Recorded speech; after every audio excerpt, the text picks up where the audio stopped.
और नाभि से ओंकार का उच्चारण मुख से करें। ओ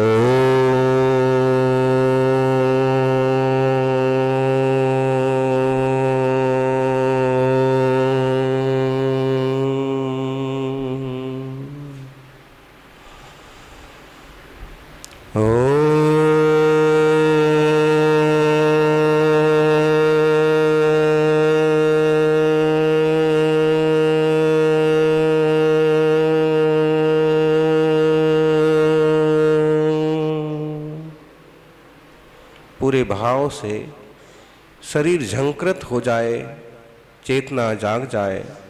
इस तरह से एक बार सभी उच्च स्वर में ओंकार की ध्वनि करें। ओम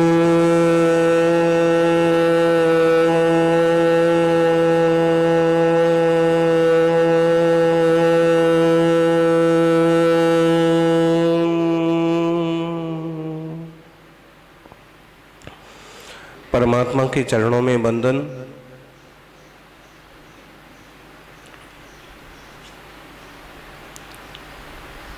कर्म प्रधान विश्व करी राखा, जो जस करई सो तस फल चाखा।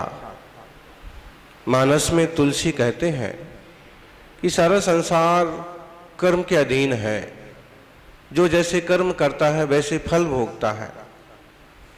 आप कहोगे हमने तो इस भाव में कोई बहुत बड़ी गलती नहीं की, जरा सी चूक हो गई, दूसरे लोगों ने दोषारोपण कर दिया। तो आप सुन रहे थे कहानी कि हमारे कर्म इसी भाव के नहीं होते हैं, किसी और भाव के भी हो सकते हैं। हमारा आत्मा शाश्वत है। हम सब लोग इस जन्म में माँ बाप से पैदा हुए हैं, लेकिन इसके पहले भी हम कहीं रहे होंगे। हो सकता है कि हम पशु योनि में रहे हो सकता है किसी अच्छे इंसान के घर में रहे हो सकता है कि देवताओं के परिवार में रहे हो, कुछ भी संभव है। लेकिन जिस तरह का हमारा ये जीवन है, इससे ऐसे लगता है कि पिछले हम बहुत सामान्य जीवों में रहे होंगे, तभी हमें ऐसा एकदम सादा जीवन मिला है और बहुत ज्यादा सम्मान, बहुत ज्यादा प्रतिष्ठा नहीं मिली। उल्टा झूठा दोषारोपण हो गया, उल्टा जरा सी गलती में बड़ी चीज में फंस गए। हम नहीं चाह रहे थे और वैसा हमारे द्वारा हो गया। मैंने तो सिर्फ उठा करके मारा था, लेकिन मुझे क्या पता था कि इससे कोई आदमी मर भी जाएगा। और कई चीजें ऐसी होता है जीवन में कि वो जिंदगी भर के लिए एक तरह का धब्बा बन जाते हैं। ये सत्य है। इस दुनिया में ऐसा कोई इंसान नहीं है जो किसी तरह से पूरी तरह से पाक साफ हो। दिगंबर मुनियों की बात अलग है, वो सब कुछ छोड़ करके परमात्मा की आराधना करते हैं। 24 घंटे में एक बार अंजुलि में भोजन पानी करते हैं, जमीन पर सोते हैं। बाल बड़े हो जाएं तो केस लॉन्च करते हैं, अपने हाथ से बाल निकाल देते हैं, किसी के सामने बाल कटवाने भी नहीं जाते। पूरी तरह से अहिंसा, पूरा सत्य, पूरा आचौर्य, ब्रह्मचर्य की श्रेष्ठ साधना और परिग्रह तो आप देख रहे हैं, धागा भी इनके पास में नहीं है।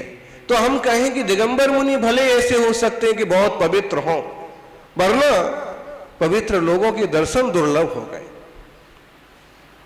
आप जेल में हैं, लेकिन बहुत सारे ऐसे लोग हैं कि गलतियां करके भी जेल के बाहर हैं।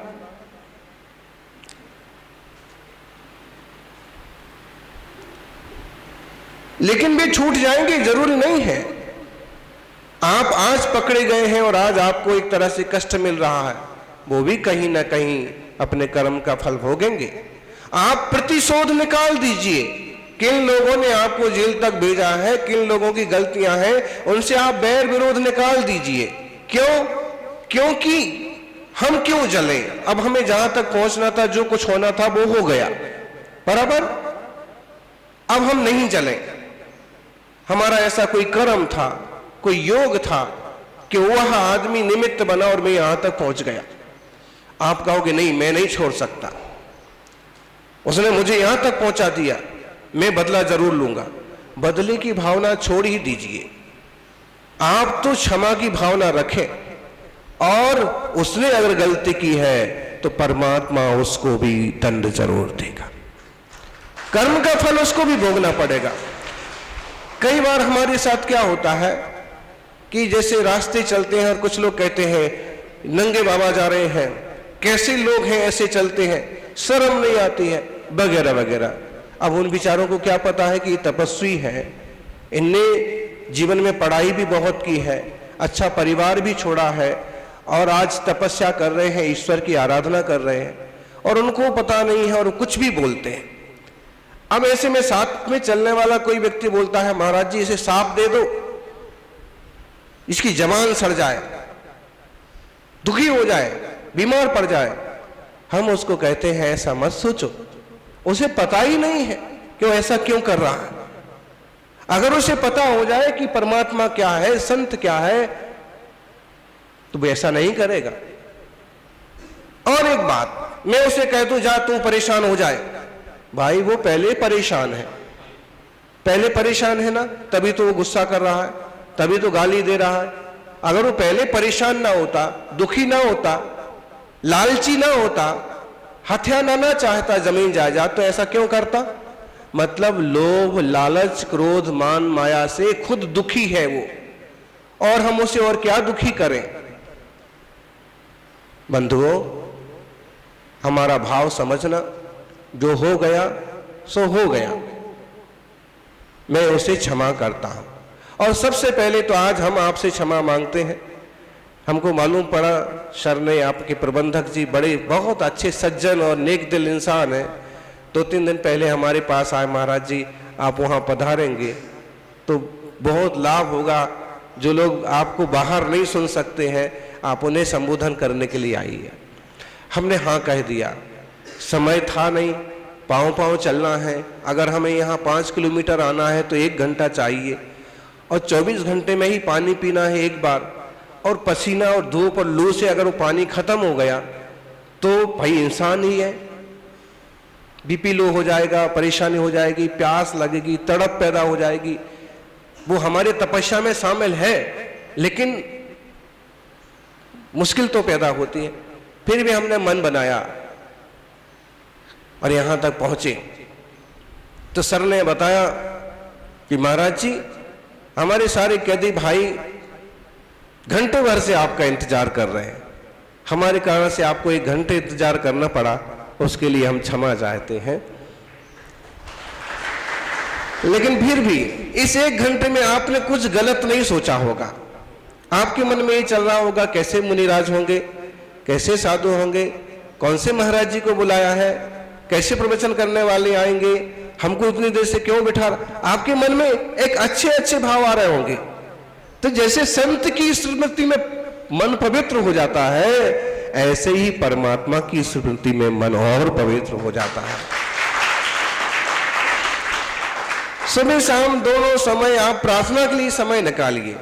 आप कहो किसकी प्रार्थना करें, आप सिर्फ राम का नाम जपो, आप सिर्फ नमो अरिहंताणम बोलो, आप गायत्री आती है तो गायत्री मंत्र बोलो, ओम नमः आता है उतना सही, ओम नमः शिवाय जो भी आता है। तो एक तो सामूहिक प्रार्थना होती होगी, एक वो हो गई। और जैसे ही थोड़ा अच्छा समय मिला तो और उस प्रार्थना में साथ में ये जोड़ो, जिन लोगों ने मेरे साथ गलत किया है मैं उन सबको क्षमा करता हूं, भगवान उन सबको भी अच्छा जीवन दे। अक्सर हम क्या बोलते हैं, तुम्हें भी भगवान दंड देगा, तुम्हें भी भोगना पड़ेगा। भाई भोगना तो पड़ेगा, लेकिन वो भी दुखी तो ही है ना। आज उसने आपके लाख रुपए लूट लिए हो, आपको परेशान कर दिया हो, लेकिन दुखी तो वो भी है।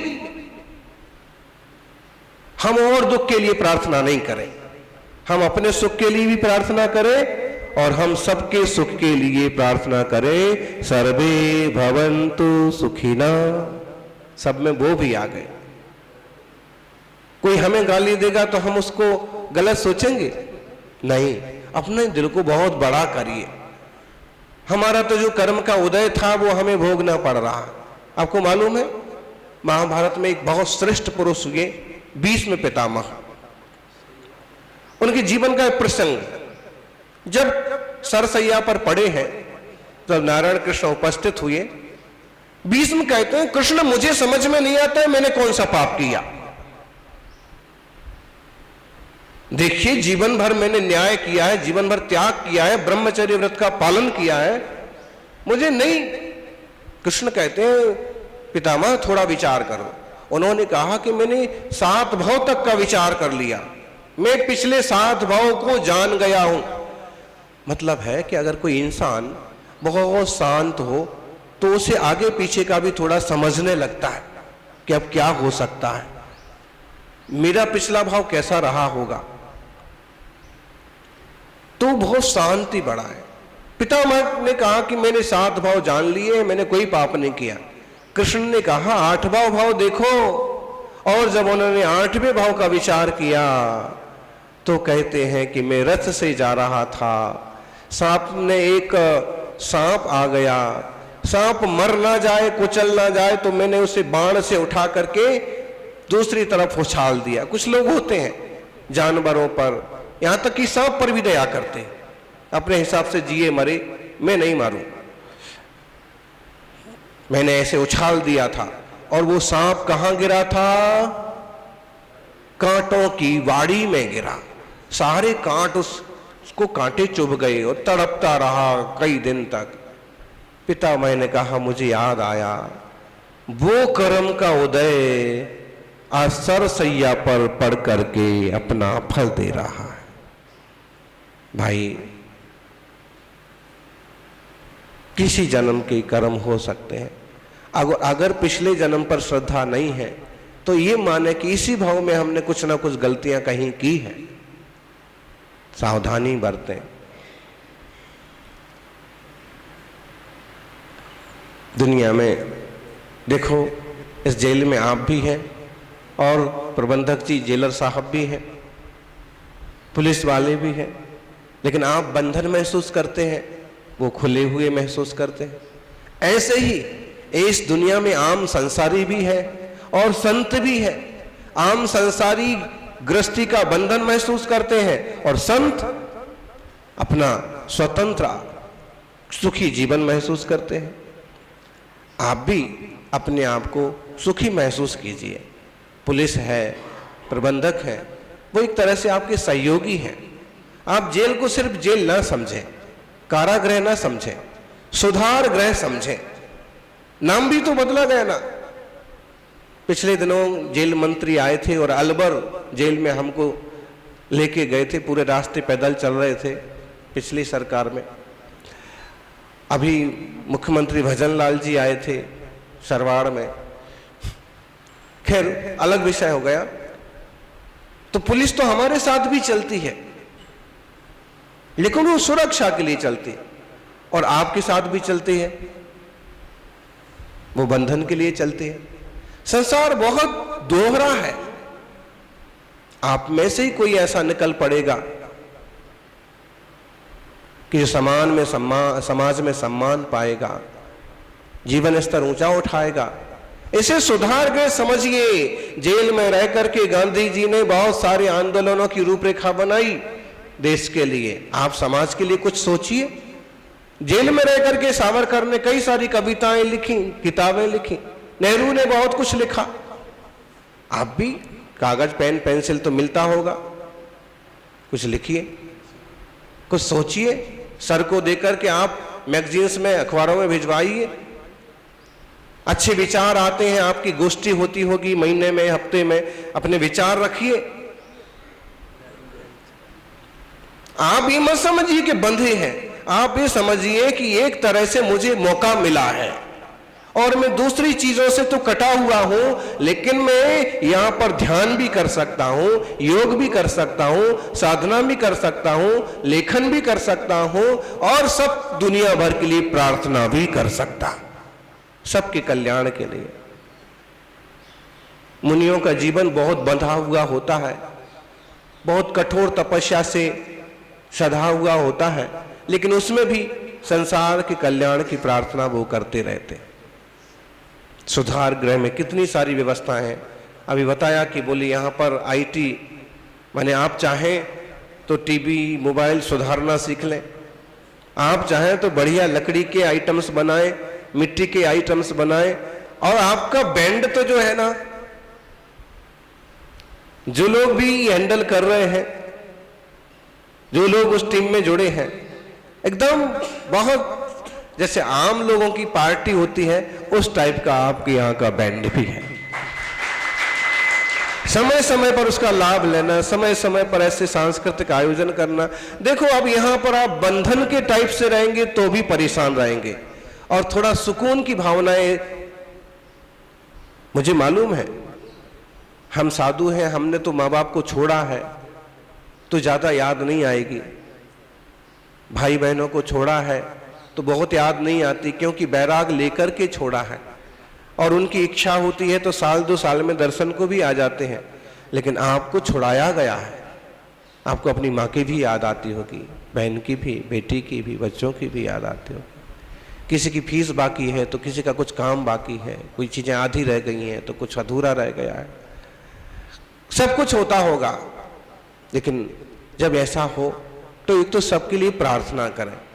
एक टेलीपैथी होती है। आप मोबाइल किस किस के पास है? आप लोगों में नहीं है ना, लेकिन जो बेईमान लोग होते हैं ना, वो लोग कहीं ना कहीं सेटिंग करके गड़बड़ करते हैं, वो अन्याय कर रहे हैं अपने साथ भी और प्रशासन के साथ भी। अब फोन तो है नहीं, अब अपने बच्चे को आशीर्वाद देना है तो क्या करेंगे आप? आपको अपनी माँ से बात करना है तो आप क्या करें? कुछ मत करिए, थोड़ा थोड़ा अभ्यास बढ़ाइए। सुबह आंख बंद करके बैठिए, आपको अंदाज होगा माँ कितने बजे जागती है, पिताजी कितने बजे जागते हैं, और उस टाइम पर लगभग आप सीधी भावना दीजिए, टेलीपैथी, आप बात करिए कि मैं यहाँ ठीक हूँ, बंधन जरूर है लेकिन और कोई परेशानी नहीं है, आप भी अच्छे से रहिए, बहुत दुखी मत होइए। और यहाँ हम ऐसी प्रवृत्ति करें कि सजा भले 10 साल की हो, लेकिन अच्छे कामों के कारण से ये सरकार 2-4 साल में ही आपको छोड़ दे। हम ये आशीर्वाद देने के लिए आए हैं कि आप बहुत दिनों तक बंधन में ना रहें, जल्दी जल्दी सब छूटे और अपने प्यारे से घर में, प्यारे से परिवार में वापस पहुंचे। और ऐसा होगा। आप अपनी प्रवृत्तियां, सर जी बहुत नेक हैं और वो समझाते हैं, उस ढंग से चलिए और खुद भी नया नया विचार करिए। और बैर विरोध तो एक तरफ रख दीजिए, जिनने किया वो जाने, आज से मेरा कोई दुश्मन नहीं, मेरा कोई शत्रु नहीं। और यहाँ पर भी किसी कारण से भिड़िए मत। कभी हो जाता है आपस में, ड्रेस को लेके, भोजन को लेके, नहाने को लेके, खेल को लेके, बोलने को लेके, तो आपस बहुत भिड़िए मत, क्योंकि ये समझ लो कि वो अपना गांव वाला परिवार छूट गया। गांव में कैसे, एक गांव में अगर एक भांजा आ जाए ना, एक गांव में एक महिला का बेटा जिसकी शादी दूसरे गांव में हो, अगर गांव में आ जाए तो पूरा गांव उसका मामा होता है कि नहीं होता है? कि हमारा देश की परंपरा है कि एक रिश्ता जो होता है पूरे गांव से जुड़ जाता है, जाति पाति तक नहीं देखी जाती है। हम लोग गांव में थे, यादव ये भी आपके मामा है, शर्मा जी ये आप मामा है, जांगड़ जी ये भी आपके मामा है। मतलब माँ उस गांव की है तो जितने लोग हैं, गजब का है हमारी यहाँ की सोच, व्यवहार, रिश्ते। तो अब आप ये सोच लें कि आज हम सब यहाँ इकट्ठे हुए हैं, हमारा छोटा सा गांव है और हम सब भाई भाई हैं। थोड़ा सा कुछ खाने पीने को, किसी बात को ले दे के उठा पटक भी हो जाए तो ऐसा रूप मत दीजिए कि कल बाहर निकले और आमना सामना हो तो भी गुस्से में हो। नहीं, कभी बाहर मिल जाए तो भाई हम साथ साथ थे, आज हम बहुत अच्छा परिवार निभा रहे हैं, तुम्हारा क्या हाल चाल है? सज्जनों,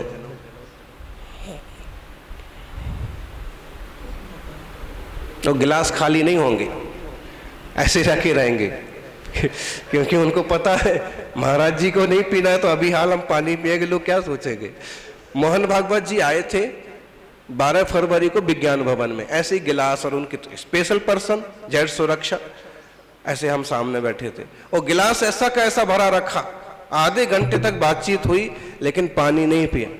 और जब कुर्सी पर बैठने की बारी आई तो मैं आपके सामने कुर्सी पर बैठ सकता हूं, तो हमने कहा कि हम आपसे थोड़े ऊंचे बैठे हैं, आप बैठिए। मतलब क्या है कि तप और त्याग का सम्मान आज भी हमारे देश में पूरी तरह से होता है। सौभाग्यशालियों, हम अपने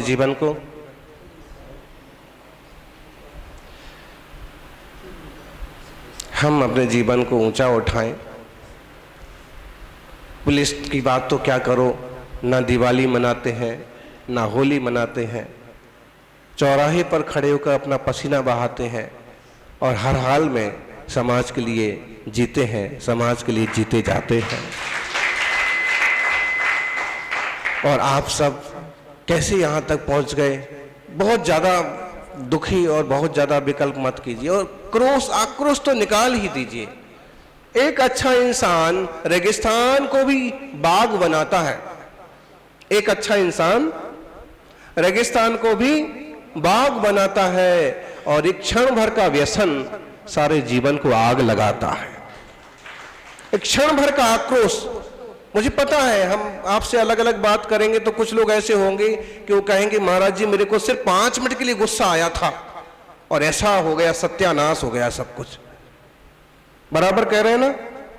कुछ ऐसे लोग होंगे मैंने पहली बार जिंदगी में शराब पी और ऐसा तमाशा खड़ा हो गया कि आज मैं यहां तक पहुंच गया। माने इतनी सी गलती, बोले ना क्षण भर का मजा जिंदगी भर की।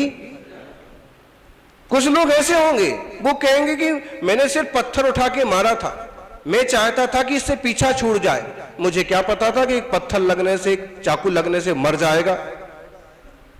मतलब है कि आदतन अपराधी बहुत कम लोग होते हैं और अगर उन्हें संतों का सानिध्य मिल जाए, वाल्मीकि जी का जीवन पता है आपको, उनके जीवन की 2 तरह की कथा मिलती है। एक कथा में ये आता है कि बहुत खतरनाक आदमी थे वो पहले, और जब संत का सानिध्य मिला तो ऐसा जीवन बना, ऐसा जीवन बदला कि श्री राम का चरित्र पूरी रामायण लिख के रखते। हम तो फिर भी बहुत अच्छे। आप बार बार उसी चीज का रोना मत रोइए कि मेरे से ऐसा हो गया, ऐसा कर दिया, और भविष्य के लिए कोई गलत प्लानिंग मत बनाइए। बस अब कुछ ऐसी प्लानिंग बनाए कि बाहर निकलें और हाथों हाथ ये करना है। सबसे पहले भाई बहन की शिक्षा का प्रबंध, बच्चों के लिए शिक्षा का प्रबंध, बेटे के हाथ पीले करना। क्या करना है, पॉजिटिव ढंग से सोचिए, सकारात्मक। गांव छोड़ना पड़े गांव छोड़ो, समाज बदलना पड़े समाज बदलो, लेकिन जिंदगी सुकून की जियो, शांति की। आप लोग मध्य मांस मधु का भी त्याग रखिए। शराब पीना बहुत खतरनाक चीज है। देखो पहले ही हमारा ज्ञान कम है, समझ कम है, और शराब जैसी चीज पी ली जाए तो और ही पता नहीं पड़ता, मां बहन तक समझ में नहीं आती, पिता पर भी हाथ उठा देते हैं। शराब पीना बहुत बुरा है। इन दिनों में आप यहां रह करके शराब जैसे नशे जैसे व्यसन को आराम से छोड़ सकते हैं। क्यों? इतने दिनों में आदत में आ गया है कि अपने जो अच्छा मिल गया खा लिया और भगवान का भजन कर रहे हैं। तो ये आदत में आ गया है आपको कि आप बिना नशे के रह सकते हैं। बाहर निकल करके किसी तरह का नशा नहीं करना, एकदम प्योर शांत जीवन। समाज कहे तो कि हमारा बेटा गया था जेल में, भले चला गया लेकिन अभी आया है, एकदम बहुत अच्छा जीवन है। दुश्मन भी कहे कि भाई साहब तो एकदम चेंज हो गए।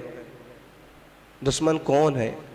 जिससे मन मिल जाता है वो दोस्त बन जाता है, जिससे नहीं मन मिला वो दुश्मन कहलाता है। अंतर इतना सा तो है। और कई बार उसने आपके मन का काम कर दिया तो वही दोस्त लगता है। जिससे झगड़ करके आप यहां तक आए हैं और घर पर अगर आपकी मां बहन की हेल्प कर रहा है, आपके पिताजी के लिए सहायता कर रहा है, तो आपके मन में क्या चलेगा कि भाई वो तो क्षण भर के लिए ऐसा हो गया, बाकी इंसान तो अच्छा है। आज मैं यहां हूं फिर भी मेरे घर की देखभाल। ऐसे लोग कम मिलेंगे, लेकिन मन बदलेगा कि नहीं बदलेगा? कोई शाश्वत दुश्मन नहीं है, न शाश्वत दोस्त है इस संसार में। थोड़ी देर के लिए सब दोस्त बन जाते हैं, थोड़ी देर के लिए सब दुश्मन बन जाते हैं। शराब नहीं पीना है, नशे नहीं करना है, मांस नहीं खाना, मछली नहीं खाना। कई बार जानवरों की हाय बहुत तेजी से लगती है, जानवरों का बड़े बुजुर्गों का, जानवरों का आशीर्वाद भी बहुत जल्दी लगता है। जैसे गाय को आपने पानी पिलाया और कहो शाम तक आपका वो काम हो जाए जो सालों से अटका पड़ा हो जाता है। पंछियों को दाना रखा, महीनों से चीजें उलझी पड़ी थी, पंछियों को दाना पानी देना चालू किया, आपके काम बनने लगे। मतलब जानवरों की, बड़े बुजुर्गों की आशीर्वाद, दुआएं बहुत जल्दी लगती है और बद्दुआएं भी बहुत जल्दी लगती हैं। जिस पशु पंछी का मांस पेट में गया, कितनी वेदना से उसका मरण हुआ, और उसने कैसी कि जो मतलब जो असहाय होता है ना, वो बहुत बुरा सोचता है। आपको याद हो कि आप जब असहाय हो गए तो आपने सामने के वाले के लिए इतना इतना बुरा सोचा, इसका घर जल जाए, इसके बच्चे मर जाएं, होता है ना। पशु पंछी असहाय जैसे होते हैं, और जब उन पर कष्ट आता है तो बहुत बुरा बुरा सोचते हैं, और बुरा सोचते हैं। और कोई व्यक्ति मांस खाता है तो वो संस्कार पेट में जाते हैं, जीवन खराब होता है, बद्दुआ लगती है, और अच्छा खासा जीवन बर्बाद होता है। शराब नहीं पीना, नशा नहीं करना, मांस नहीं खाना, सब जीव अपने हिसाब से जिए। हमारे देश में इतने सारे फल होते हैं, और मुझे तो लगता है कि आपकी जेल में भी बागवानी भी होगी, फसलें भी पैदा होती, फूल भी आते होंगे, फल भी आते होंगे। इसका आनंद लो, कुछ नई नई सीखें, नई चीज़ें सीख लो। और आप सबके बीच में आकर के सिर्फ एक भाव आ रहा है कि आपको बहुत दिनों तक ऐसे ना बैठना पड़े, विकल्प और क्लेश ना करना पड़े, आप भी जल्दी जल्दी एक स्वतंत्र आनंदमय जीवन जिए। यही मंगल भावना। साधु संतों के आशीर्वाद बहुत अच्छे से फलते हैं, और संकल्प भी अच्छे से पलते हैं। ये संकल्प रख लीजिएगा, नशा नहीं करना है, शराब नहीं पीना है, और मांस मच्छी मटन। देखो, किसी जाति धर्म से नहीं जुड़ी हैं ये चीजें। कोई भी नियम पालन करता है, कोई भी संयम लेता है। अरे नग्न तपस्वी जब 24 घंटे में केवल एक बार भोजन पानी लेकर के जिंदा है, 20 साल हो गए, 25 साल हो गए, तब कर रहे हैं। अपन अच्छा भोजन करके दिन में 3 बार खा के जीवित तो आराम से रह सकते हैं, किसी को क्यों कष्ट हो। स्मोकिंग वगैरह, गुटखे तरफ छोड़ दीजिएगा, कैंसर बीमारी पैदा करने वाली चीजों से बचिएगा, और आपकी शांति, आपकी निर्मलता, आपका आनंद हर रोज बढ़े, यही परमात्मा से प्रार्थना। जीवन समृद्ध हो, घर पर माता पिता बच्चे सभी सुखी रहें। जल्दी से जल्दी आपकी बहन आपको राखी बांधे, आपकी माँ आपको आशीर्वाद दे, ऐसी मंगल भावना।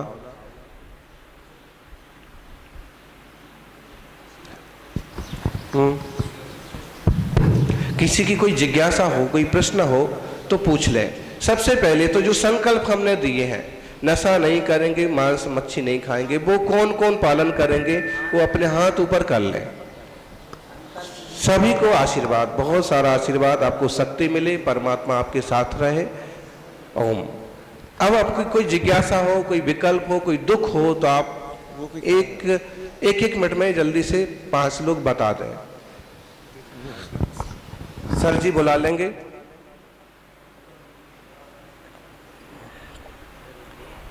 आपकी प्रबंधक जी ना, ये हमको बाहर से भी लेके आए, और अंदर अंदर जब हमको भी रोक दिया, चेकिंग होगी, तो इनने कहा कि अब यहाँ तो इनका ऑर्डर चलेगा। इनने कहा पहले महाराज जी को तो जाने दो अंदर, महाराज जी को क्या चेक करते हो।